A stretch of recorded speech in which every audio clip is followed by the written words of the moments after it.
Okay, good. Am I too loud? Am I yelling at you? No? Okay. So, good. So, in the first hour, we talked about delegation, where we wanted to be sound against or secure against an all-powerful cheating prover. So, he can run an unbounded time. We want to make sure he cannot cheat. In this part, in the next part, in the next 2 hours, we're going to only be concerned with provers that are bounded. So we know that really all powerful provers, they don't really exist in our real world, and so we want to be resilient to powerful, but not all powerful provers. So that's computational soundness. We're willing to assume that our cheating provers cannot factor numbers or break collisions in some collisions and hash functions. Okay, so again, so just remember the picture from last time. Last time we allowed our cloud, we wanted to be resilient against all powerful clouds. Now we're willing to assume that also our cloud is computationally bounded, or he cannot find collisions to our hash functions. And now we're able to do much, much more than what we can do in that statistical setting. Okay, so formally, what does it mean, computational soundness? You want to say that for any function, an input and output, if it's incorrect, if f of x does not equal y, then the guarantee we want is that for every computationally bounded cheating prover, he cannot convince the verifier to accept, except with negligible probability. Still probabilistic, but now we're assuming that the cloud cannot solve some hard problem. Okay, so what are the properties we are interested in? So the first thing is expressiveness. We saw that with statistical soundness, all we can do is delegate proofs for, well, is there? Oh, right. Can you guys hear me without it? Should I put it on? Okay, who votes for out? In? Okay, in. Oh, I see. Okay, in, sorry. We're stuck with, can you make it quieter? Okay. Okay, so the first thing we're concerned about is expressiveness. So before, with the statistical soundness, we could only do bounded depth, okay, or low depth computations. We would want more than that. Bounded space, which hopefully you can also do in the statistical setting. But more than that, why not all of P? Why not NP? Okay, we want any computation.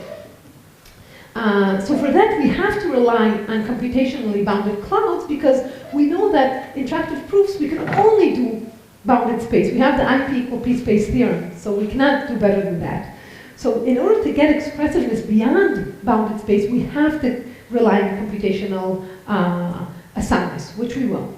Another thing is the number of rounds. In the statistically sound protocols, the number of rounds was a lot. It was like the depth. And ideally, we want less. We want 2 rounds, 1 round. We want a certificate, like Mikhail said, and I'm going to go over these things more. And in the computationally soundness setting, one thing that's very important to us is the quality of the assumption. And I'm going to go into depth on this more later. What are the assumptions that we rely on? Is it an assumption that we believe is correct, or is it a crappy assumption that we're not even sure it's correct? Or we're never sure, but we don't believe it's correct. And the last thing, which is maybe of less importance, I don't know, is public versus private verifiability. So can anybody verify the proof, or do you need kind of secret information that the one prover generated in order to verify the proof? So is it publicly or not verifiable? And then there's other issues which I won't talk about, but I think Eran will talk about later, which is knowledge and so on. But for for the next 2 hours, this is the properties I'm interested in. Okay, so there's been a lot of work. Okay, I'm going to start by giving you a short overview where I'm going to omit a lot of great papers, unfortunately, because it's just too much. Oh, it's a little cut, but we'll deal with that. So a short overview of what's known, and then we'll go into depth, showing some of the results. Okay, so the first result was Kilian Mikani, and was later improved and crystallized by Bar-Ilan. But what they show is if you're willing to have only 4 messages, so four messages meaning 4 rounds, I equate the two. Okay, so verifier sends, prover answer, verifier sends, prover answers. We can do all of NP. We only assume collision-resistant hash functions, which is a very standard assumption in cryptography. It's as standard as it gets, kind of. So 4 messages, great, fantastic. And moreover, in what's called the random oracle model, which I'm going to explain shortly, we can even have just 1 message. Okay, great. 2 caveats. First, it uses PCP, which theoretically speaking is no point. We have great PCPs, why not use them? Practically, it's a lot of overhead, even though now it seems to be getting better and better thanks to Eran and his group, his co-authors. But you know, just using PCP off the shelf, there used to be a lot of overhead, so that's a problem. And second, if you want 1 message, oh thank you, which is what we really want, ideally, then we don't have a real proof of soundness, we only rely on what's called the random oracle model, which is kind of shaky grounds. So that's the problem with the 4 message or 1 message delegation scheme. And it's publicly verifiable. PV stands for publicly verifiable. Okay. It was then shown in a beautiful work by Shai Kushilevitz and Ostrovsky that actually you don't need PCPs. And that was kind of revolutionized, it was kind of amazing at that time, because we thought it's kind of inherent to use PCPs. They showed you don't need PCPs, and they constructed a 4-message scheme using linear PCPs, which it has the PCP name in it, but it's really not a full-fledged PCP. It's a very simple PCP. So hopefully it's gets us much closer to reality. Maybe Mike will talk about works along these lines later. So this, theoretically speaking, I mean, it also requires some pre-processing. There's the P missing there, so it's a little bit missing, but what's in there's pre-processing. I'll say what's missing from the slide. They even have a more, efficient version using homomorphic encryption, assuming homomorphic, not fully homomorphic encryption, just, El Gamal or something like that, using linear PCPs. Okay, so this is all 4 messages, okay? Now there was a huge attempt to try to get 2 messages or even 1 message, okay? And there's been a lot of work, and all that I'm gonna explain now. So there's been kind of craziness. We want no interaction, or just back and forth, that's it. And here's what's known. Okay, so the first thing is joint with Ran Raz, where we showed that you can essentially take the GKR protocol that I talked about last hour, and that's a question that I got here, and we can convert it into just 2 messages. We can squash it, okay? Actually, we can squash any interactive proof to 2 messages. So we have a 2-message delegation scheme for bounded depth, because the GKR was only for bounded depth. Okay, so we do have some 2-message, but first it was not publicly verifiable, but also we want all of P, we don't want bounded space. So then there was a lot of work on the pre-processing model. So what is the pre-processing model? The verifier does need to work a lot, like the time it takes to do the computation, but it does that once, and then he can kind of do a lot of computations for this one-time pre-processing step. Okay? And there was a lot of work. We know how to do, with 2-message, we know how to delegate all of P. There's some issue with these things, which is there's some rejection problem there, that if a cheating prover talks to you and he gets rejected sometimes, he can use that information to get secrets about your secret state, the verifier secret state that he keeps from his pre-processing, and with time cheat. So it's kind of an iffy 2-message, but there's works showing that. And then there's works making it publicly verifiable. So there's this problem of rejection does not exist. So 2-message delegation, and it's publicly verifiable, but it's again only for bounded space, for bounded depth, under a very reasonable assumption, learning with error, which I don't want to go into what it is, but it's a very reasonable assumption. Widely believed to be true. Moreover, they can do it for all of P, so for any deterministic computation, but then they need to assume what's called an ABE, attribute-based encryption, for all of P, and that we don't know how to do based on reasonable assumptions yet. So I view this result more as for bounded space still. Okay.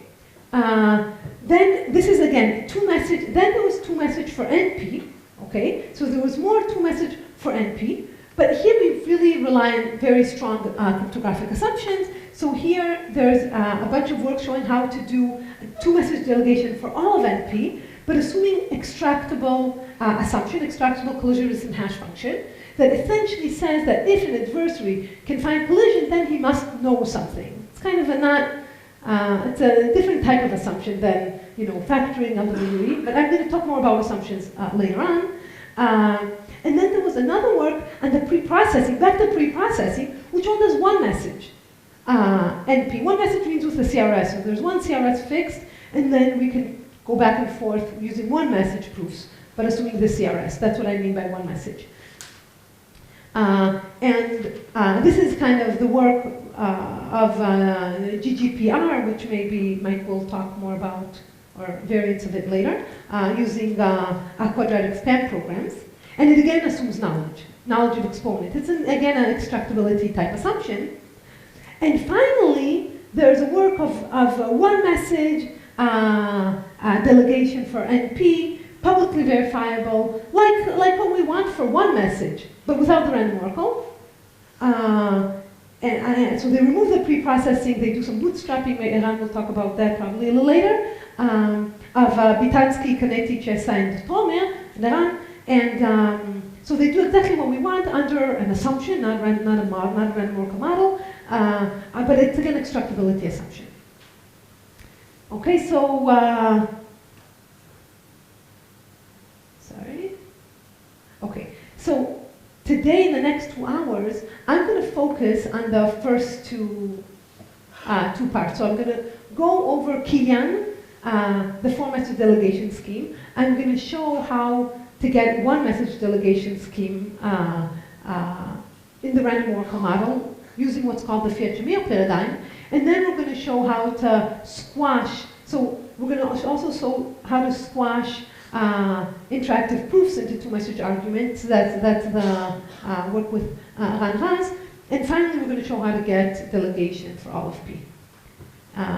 Okay, this is using the assumption I forgot to mention. It's using, it can be relied on LWE. Again, a standard computation assumption. More generally, you can use any computational peer, but think of LWE, standard cryptographic assumption. Okay. And again, there's been a lot more work which I didn't mention. It's kind of, I chose a few to emphasize. Any questions about the history? Okay. So let's start with, okay, so what we're going to do now, we showed how to get interactive proofs for delegation with efficient prover, bounded depth. Now we're going to show how, and that's the Kilian-Mikhaili approach, how to get delegation using PCPs. Okay, so in the beginning we said, okay, PCPs are amazing, right? You only need to verify a few points, but where do you store this thing? So Kilian-Mikhaili showed how to do that using crypto. Okay, so again, what is a PCP? Now I'm going to just use it as a black box. It's a way to take any proof. So a proof, namely, I just show you computation is correct. I just show you all the computation. That's a proof. And I'm going to convert it into a probabilistically checkable one. I can do that efficiently. If I can convert it into a probabilistically checkable one, it's big. It's bigger than the entire computation. It's polynomial in the time it takes to compute. But to verify it, you only need to read a few cells. Okay, so you can verify very efficiently if you just have kind of a random access to this string. Okay, I want to use this to get delegation. How do I use it? So here's Kilian's approach. The idea is the following. I'm going to prove to you that f of x equals y. It can be also non-deterministic. Okay, it doesn't need to be deterministic. You have a proof in your hand. Here's my proof. Regular proof. So I show the entire computation. That's kind of my proof. Big. I can't send it over to the verifier. But I'm going to compute, the prover is going to compute a PCP version of it, a probabilistically checkable version of it. That's the pi. It's huge, it's long. He can't send it over. Okay? The verifier needs to read a few locations from it. How do we do it? He can't send it over. Okay, look, the verifier can just ask him, give me the locations, and he'll give it back. But this is not sound. It's really not sound. It's very important that the prover commits to this string, gives him the string, and then the verifier chooses what to read. Otherwise, it completely loses its soundness. And here's the example why. Okay, let me give you an example. Take graph 3 coloring. Okay, just graph 3 coloring. What's a proof that the graph is 3 colorable? The colors. Here, the graph, here's the color of the graph.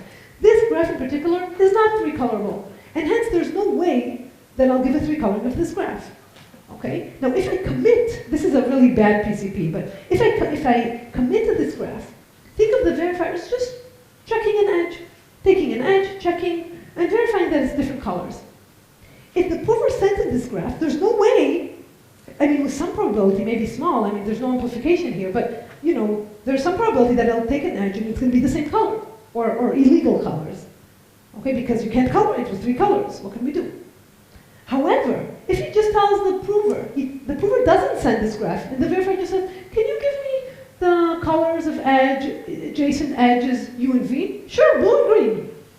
I can always cheat. Okay, so it's very important that I commit to my proof before I see the queries you're asking for. That's kind of where the soundness comes in. Okay, so this is not good. Okay, so what do? The prover's still stuck with his huge proof, and he needs to somehow give it to the verifier, but he can't. The verifier can't accept this. It's too long. So what is the idea? The idea of Kilian was to give him not the entire proof information theoretically, but to commit to it. He's going to give him a short commitment of this proof. And this commitment is short. In the properties, we want from this commitment is not only that it's short, but you can open locally. What do I mean open locally? I'll give you this commitment, and then I can open and say, oh, this location pi I is, what's written there is 1 with a short proof that indeed that's what's written there. Okay? And we have that's called Merkle commitment. Merkle came up with such a commitment scheme. Okay? So we have, so the prover, what he's going to do, he's going to just send him this Merkle commitment, or any commitment that's short and allows for local opening. You can open each location with a small communication. You don't need to open the entire thing, which the verifier can't read. So he sends in this commitment, and now the verifier can ask, okay, here's the locations I want, and he will send him the locations with the opening, like with a proof that that's indeed the locations that are opened. Good. This is short. Everything is short, and this commitment, just to know, it's not just one message. Merkle commitments are any commitment with shrinking. It's 2 messages. In particular, the Merkle commitment, the way it works is it relies on a collision-resistant hash function. The verifier sends a random hash from a collision-resistant hash family, and the commitment is just a bunch of kind of small hashes, kind of tree structure of hashes. So it's a 4 message. So that's what the 4 message commitment is from. And this is the protocol. A 4 message delegation scheme, and this is the protocol. Okay? A few points I want to make. First, this is public coin protocol. As I wrote it, it's not really public coin because for 2 reasons. First, I'm sending you a hash function. The hash is not necessarily random coins, but think of it that I'm sending you the randomness used to sample this hash, and let's assume that using this randomness, it's hard to find collisions. So we know how to do that under standard assumptions, such as LWE or many, many others assumptions, and almost any cryptographic assumption. And also, the location that the verifier asked for are not going to be random locations. Actually, the way the PCP verifier works, he's not just asking for random location. He's going to ask for random correlated location. But don't just send, the query, send the randomness that the PCP verifier uses to generate these queries. Okay, so you can make it public coin. And the public coin, namely, the verifier just sends randomness. And it's important to me because I'm going to use that later. Okay, so this is a public coin protocol, 4 messages, and here is the theorem of Kilian, of Kilian-Vikali, I should say, that for any language in NP and any cheating prover, P star, the cheating prover, will convince the verifier, will accept, if he convinces a verifier to accept a false statement with non-negligible probability, then we can use this cheating prover to find collisions. Okay, so with non-negligible probability. So in other words, look, we don't know that it's sound. But if it's not sound, then we could find collisions. Okay, so we have this win-win kind of situation. Okay, if you believe that it's hard to find collisions, it's hard to factor numbers or to break probability, then rest assured this is sound. Okay. This is, I don't want to go into the proof of this, but this is the protocol. Any questions? Okay, let me just say, I don't want to go into the proof, but maybe I'll just say one sentence why this is sound. The reason is that prover, by sending a commitment of pi, it's as if he's now stuck with one pi. He can't open to two things. That's it. He's stuck. It's like sending pi over. And now the PCP theory tells us that, you know, if there's no accepting proof, then the verifier will catch you with high probability. And that's it. Unless you found collisions and you're not really committed. But then he broke the assumption. So that's the protocol. Any question about the Kilian protocol? So it's very, very simple. Takes PCP as a black box and 4 messages. Okay. So this is the 4 message. We're done. Done with 1. Now but we want 2 messages. We want 1 or 2 messages. So how do we get to the 1? So, okay, so we have Kilian. We want to reduce interaction. We don't want interaction. So in the entire thing, whenever we have many rounds, we want to squish it somehow. How can we squish it? So Fiat-Shamir gave a paradigm for squishing interaction. Squishing interaction from public coin protocols. That's why I wanted to emphasize that this protocol is public coin. Okay. So what is their idea? How do you squish interaction from a public coin protocol? The idea is, what does the verifier do? The verifier just sends random coins, right? Randomness. So you know what? Forget about the verifier. Replace it. Oops. So forget about this verifier. Let's send the prover a hash. A hash that's like really random. Think of it like a black box. You give this hash, you have no idea what's going on inside. You give an output, up comes a random output. You give an input, out comes a random output. That's the hash. Now we'll have the prover. The hash will be kind of the verifier. Okay, so the verifier sends the hash. And so he sent the first message alpha, why not, anyway he has. And instead of sending gamma, the third message, we'll give hash as the first message. And now the prover, what it does, it computes beta on its own, like before. And gamma will be the hash of alpha and beta. Okay, so the prover will compute gamma on his own. And then it'll compute delta, too. So, you know what, actually before while you guys digest it, let me just mention, trivial way of reducing interaction is having the verifier send both messages ahead of time. You know why interactive? You just send them ahead of time, alpha and gamma. That will not be secure. You completely lost soundness. As before, it's like telling the cheating prover what queries you want before he sends the PCP. Then he can cheat. You tell before, oh, I want to know the colors of edges U and V. Just so you know, that's what I'm going to check. And he's going to cheat. Okay, so you can't just reduce interaction, just eliminate the interaction trivially. Yes? But it's not necessarily like you can do bar-Ilan if it was not communication efficient, right? You can do like bar-Ilan and reduce the complexity. Okay, right. So if you don't care about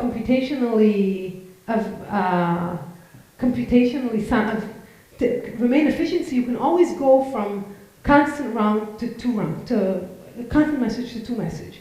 But then there's an exponential blow up in the runtime of the prover.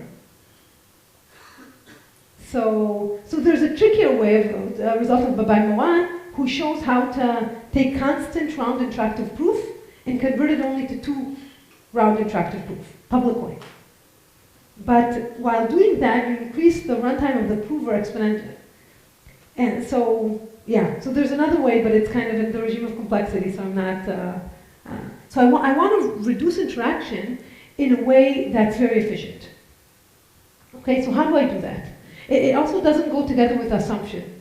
So, okay, So here's what Fiat-Shamir said. They said, okay, replace this verifier. Instead of having the verifier choose gamma, here's a hash. The hash will compute gamma for you. Okay, is that secure? Question mark. So here's the idea. Why would we think it's secure? The reason is, what is this hash? Think of it as like, I don't know, 5,000. I don't know, like a real black box. Nobody knows what to do with it. It's craziness inside. Nobody can read it. It's just, a box. Then, it seemed like it should be secure. What can the prover do? He gets alpha, he computes beta, he goes to the box. Going to the box is like going to the verifier. I mean, the box is the verifier. You go to him, he gives you back a random gamma. So it seems like it should be secure. Okay, and indeed, there's a beautiful work by Poncheval and Stern that, that showed that if the original protocol is sound, then the to message is also sound in the random oracle model. So what is the random oracle model? The random oracle model says, assume that H is really a random oracle. A random function in the sky, a box. And all the cheating prover can do is ask queries to the box and get answers. In this case, he cannot cheat. Okay? Now, of course, functions are not boxes. They're, code. So the prover can do more with that. But the intuition or the belief was, well, if the prover can do something bad with it, it's probably we chose a bad hash function. Let's try another hash function. It's the hash function's fault. It's not the interactive proof's fault. Okay? This method is good, but you need the correct hash function. Because if you had a random oracle type hash function, it would be good. So just take another hash function. That was the idea. But with this hash,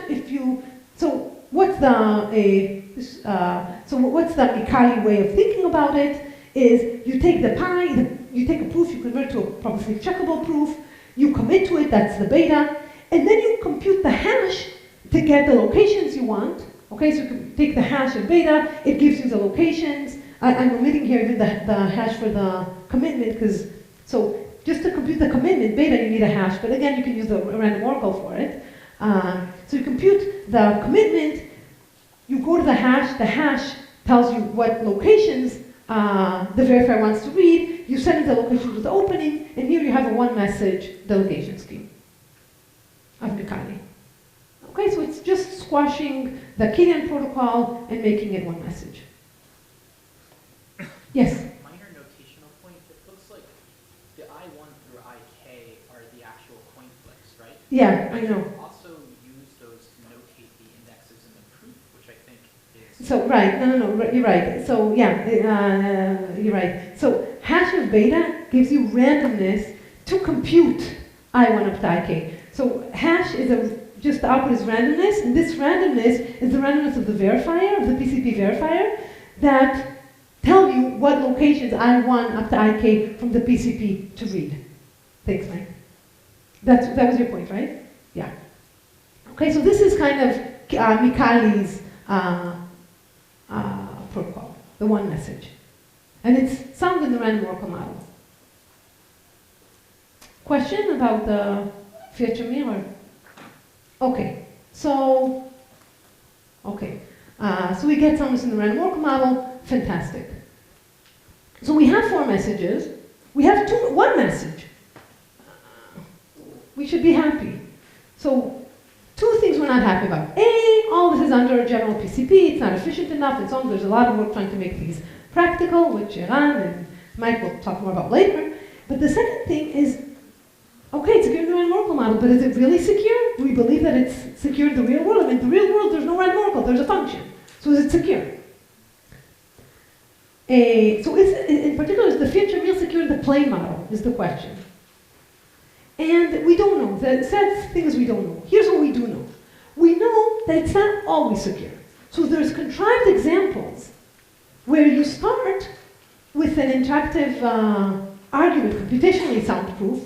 So if you start with a computational soundproof, we have examples that when you apply the Fiat-Shamir paradigm to it, you'll get a protocol that's never secure, no matter what hash function you started with. So it's not the hash function's fault. It just won't be secure. But these are contrived examples.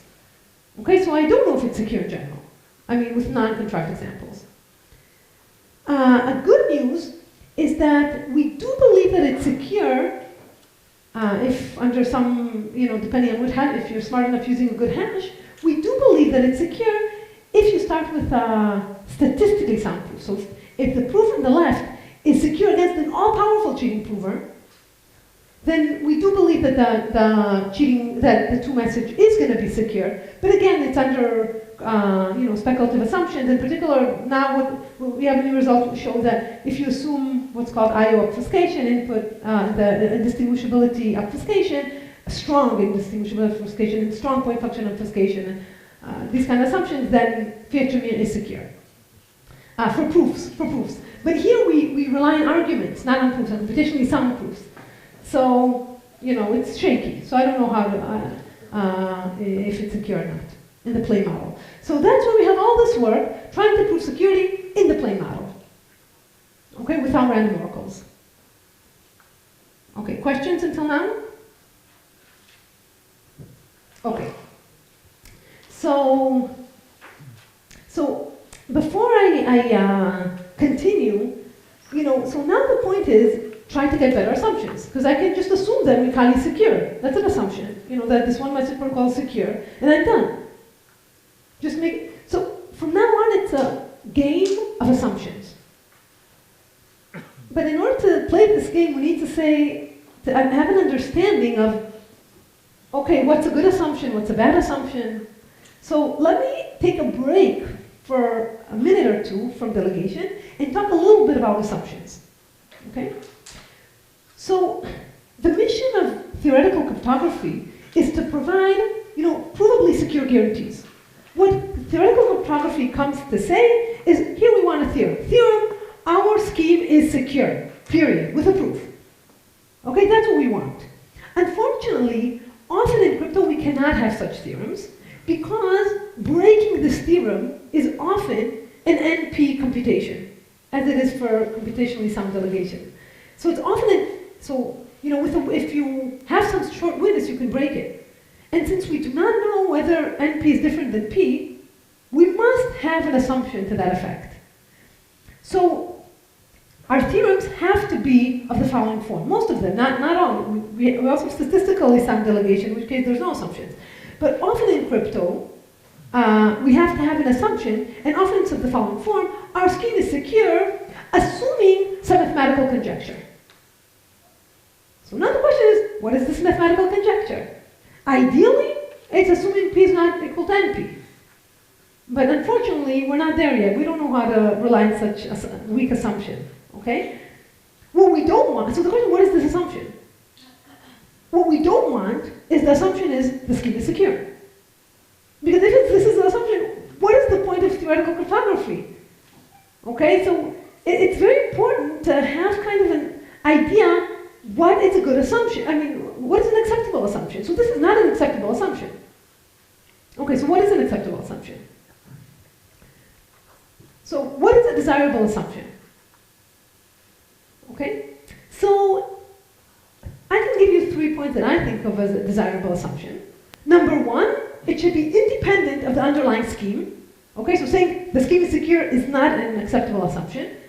And I don't want an assumption that depends on the scheme, even if it's not as simple as that. I want this assumption to be independent, like factoring is hard. Okay, discrete log is hard. Other thing, I want it to be simple. A simple assumption that people will actually try to break. So if our assumptions are too convoluted, then nobody will try to break them. We'll never know if they're true or not. Okay? And the third thing is I want it to be interesting on their own right. I want people, 2 and 3 are very related. I want people to actually try to break them. I want the assumption itself to be interesting. And as Mikali, this is Mikali's word, why do you want a simple assumption, an interesting assumption? Science wins either way. Either our scheme is secure, or look, we solved the hard mathematical problem. Yes? Is it possible to formalize the first independent of the underlying scheme? It's a good question. No. And also, it's not clear what simple means, and it's not clear what interesting means. So, Simple, you can say complexity. No, it's not that. I don't really mean that, it has low Kolmogorov complexity, though. I don't know what these means, actually. I'm talking from my heart, yes? I would add also that it's applicable for many paths, not just for one. Right, so that's kind of independency. I think of you, right. So what you just said, right, so I think a quote maybe of Yuval, and I may be wrong in some event that happened for Shafi and Silvio, you at least want an assumption that will be, you don't want each paper to have their own assumption. So we believe in assumption if it's used at least twice, okay? At least 2 papers use it. So right, so but that kind of goes together with the independency from the scheme, as I see it. Okay, but exactly, you want an assumption to not be used again and again, to be simple, to be attractive, to be interesting. Okay, but as was pointed out, I'm not formalizing any of this. I don't know how to formalize it either. Maybe nowadays it does not contradict other assumptions that satisfy the same criteria. I like that. Yeah. Right. So how do we formalize it? I don't know. Well, I have an idea how to formalize this, but I don't want to show right now. But let me just say, Noel tried to formalize something along this line in 2003.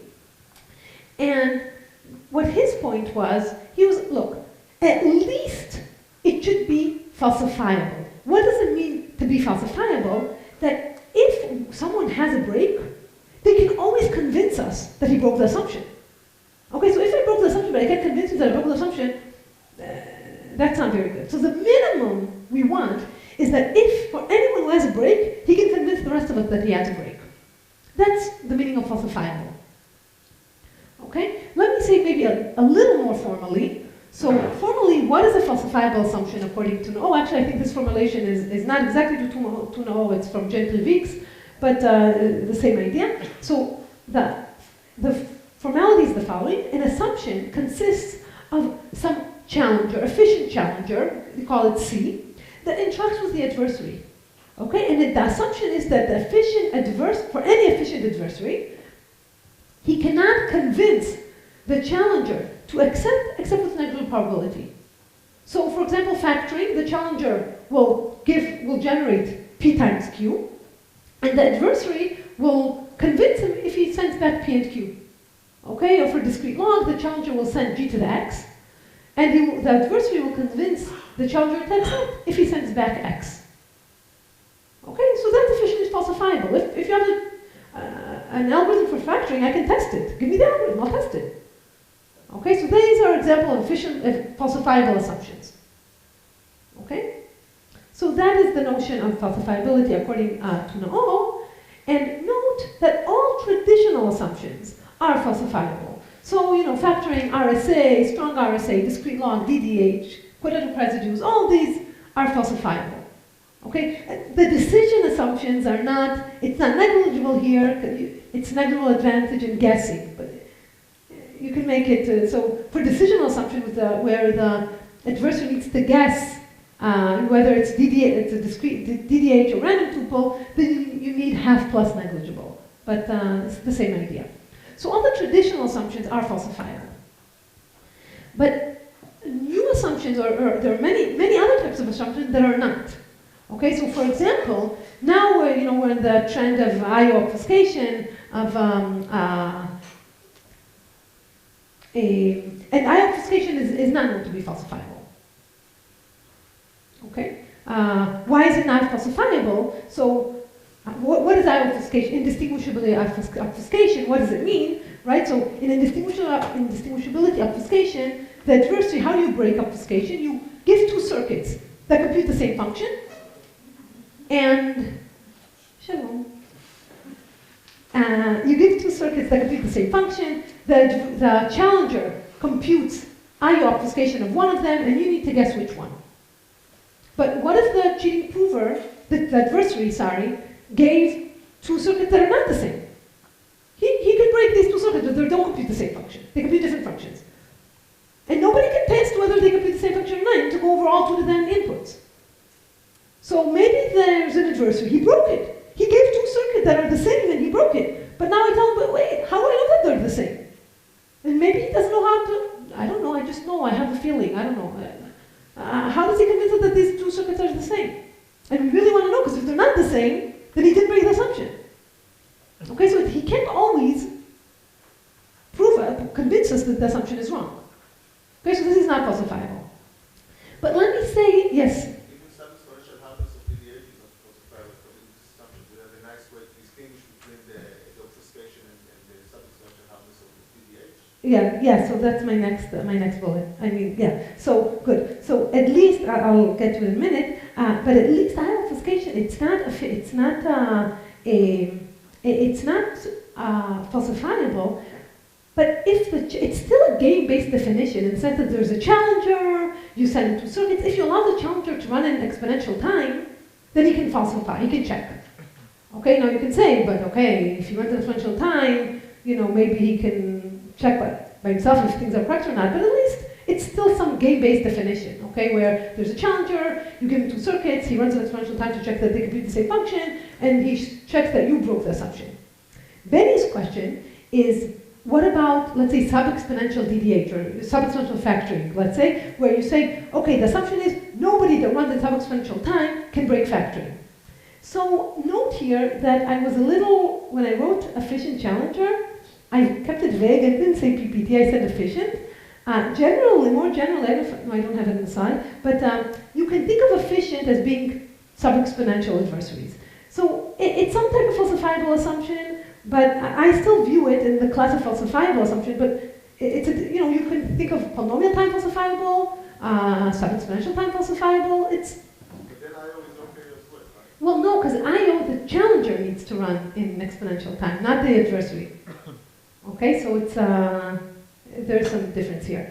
Essentially the difference here is I'm polynomial time. Now you may have an exponential ability, I don't know who you are, I don't know, but I don't. So you, with your exponential abilities, prove to me, I just want to make sure you can break factoring.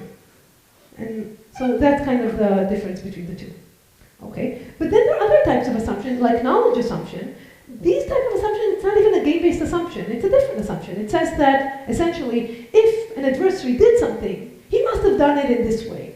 Or like, let's say knowledge exponent, if given g to the x, you can compute g to the y and g to the x times y, you must have known y. There's no other way to do it. It's not really, it's a different type of assumption altogether. Okay? So, from my perspective, a good assumption, a desirable assumption, let me say, a desirable assumption is one that's falsifiable. Let me say, for me, it's not enough. I want much more than falsifiable assumption. I want it to be simple, I want it to be, but I don't want to go into that, okay? So this is kind of my spiel about, why, because for now we'll start to see different constructions based on different assumptions. We want to be able to kind of quantify the differences between them based on the assumptions. Okay, so unfortunately, let me say that there's a negative result of Gentry-Weeks showing that, we want to do one message delegation for NP under reasonable assumptions. That's what we want. Well, Gentry-Weeks tells us this is a problem. So here's the result. They say, well, if you want a proof that's very short, let's say smaller than the input size, okay?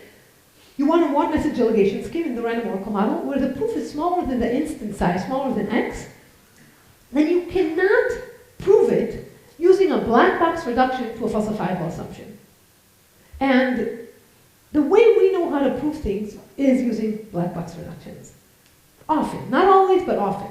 So it kind of tells us, look, if you want to kind of use your traditional approach of proving security using black box reductions, namely, what do we mean by black box reduction? I have a cheating prover, I'm going to use it to break factoring, I get an n, which is p times q, I ask my cheating prover questions, I have this code, I know how to use this code, I'm going to use them as a box, as a black box. Ask him questions, get answers, and use that to break factoring, forget it. Unless the proof is like the input size, which is not the end of the world, it's not the computation size, it's the input size, but you can't hope to get it much smaller. Okay? So there goes the dream of NP, but again, only for short proofs and black box. So there's caveats here.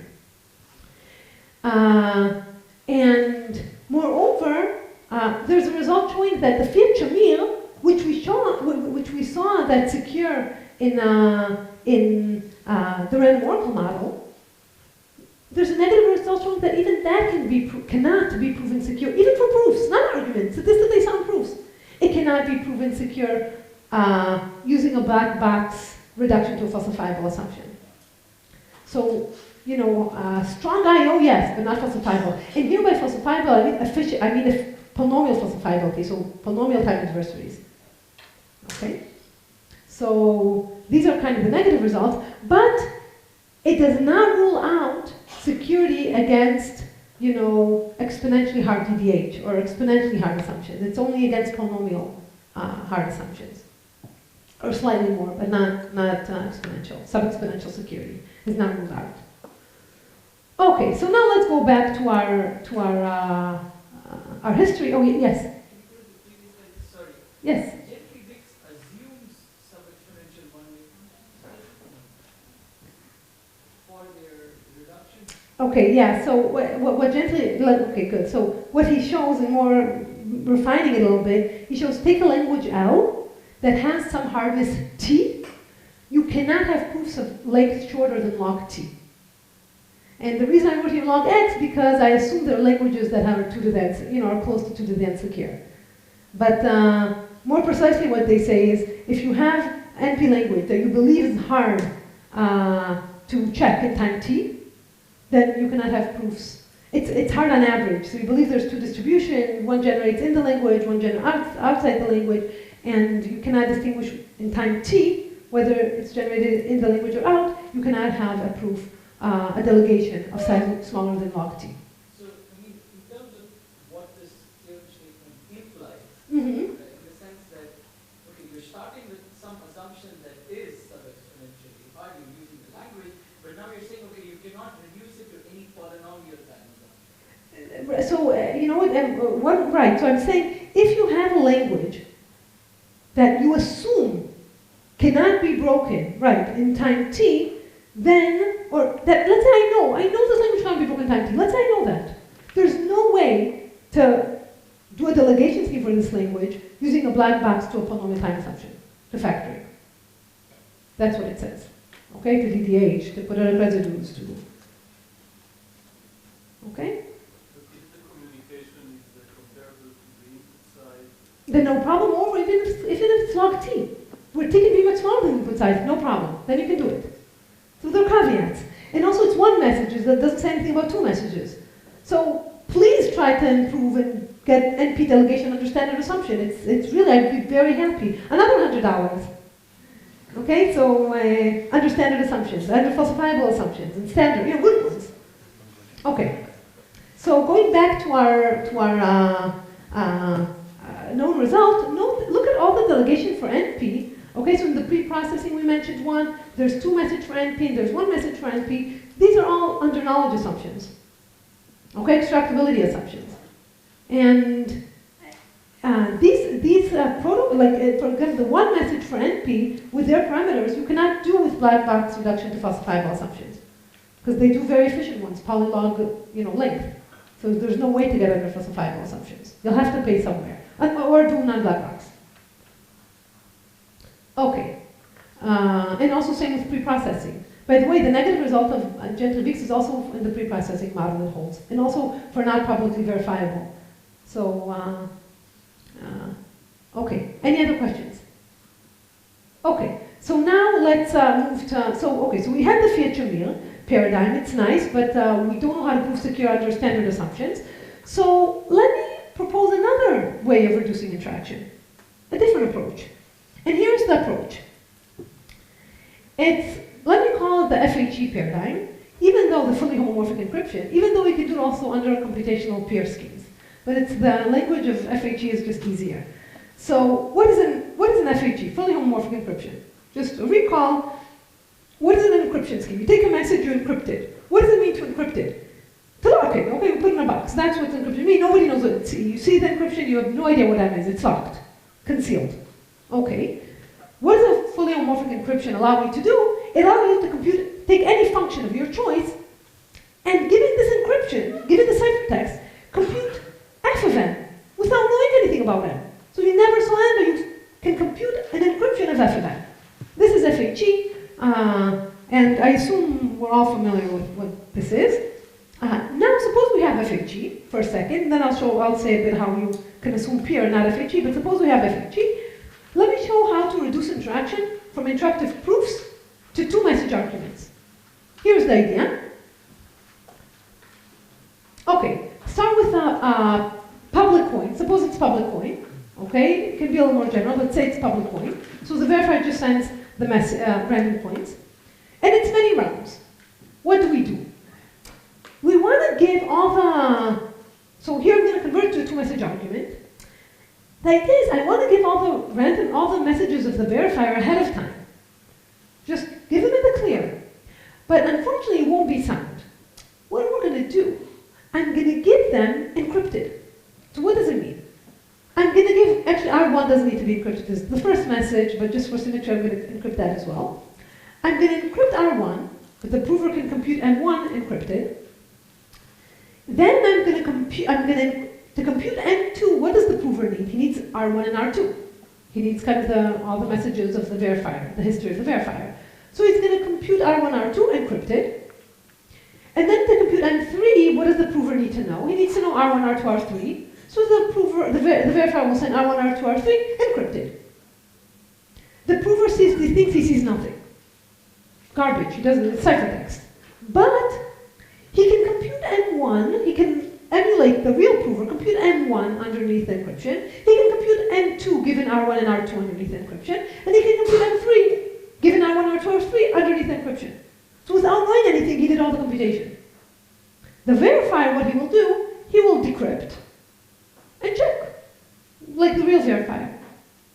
Very important point, these encryptions, these boxes, need to have fresh public keys. It's with fresh keys, independent keys. So one key to lock R1, independent fresh key to lock R1, R2, independent fresh key to lock R1, R2, R3. Okay? So this is the paradigm. This is a way to reduce interaction. Any questions? Okay. The question is it secure? So what we showed is if P and V are statistically sound, not computationally, statistically, then this is secure.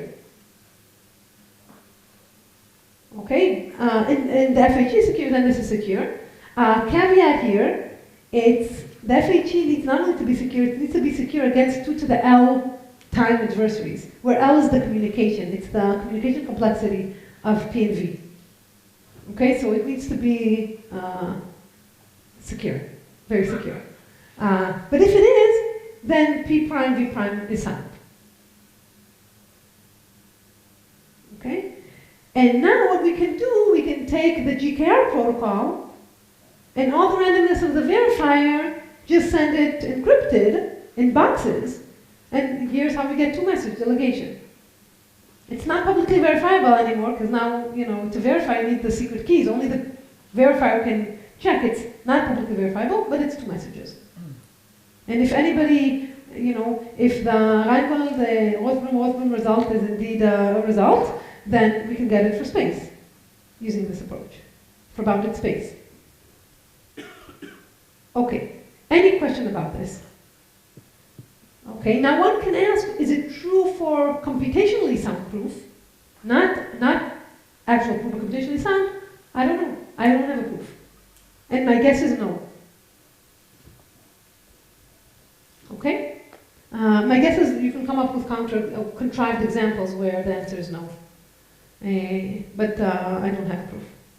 So it's only for statistically sound, converting statistically sound protocols into two-message arguments.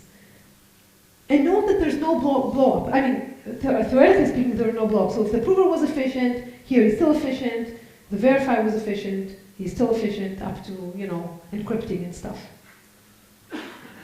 Sorry that I'm using efficient. I think Mike is sitting there. Efficient, but theoretically speaking, efficient. Okay, so this is the two-message under standard assumption. Let me just point that I assumed FHE. Actually, we don't need to assume FHE. We can assume a computational peer scheme. And maybe I'll explain a bit. So what the prover needs to do, you can think of in P prime, you can think of the prover as generating a big database with all the possible answers. And the verifier doing a kind of a computational peer scheme, private information retrieval, and retrieving one element. For general interactive proofs, these boxes grow more and more, and the databases will become huge. But if you only take GKR, it's a specific protocol that kind of goes in phases, and each phase is kind of self-contained. the peer scheme actually doesn't blow up. So actually when we wrote GKR, we didn't have an FHE scheme. And it was, when we did Keras, we didn't have an FHE scheme, we had to use peer.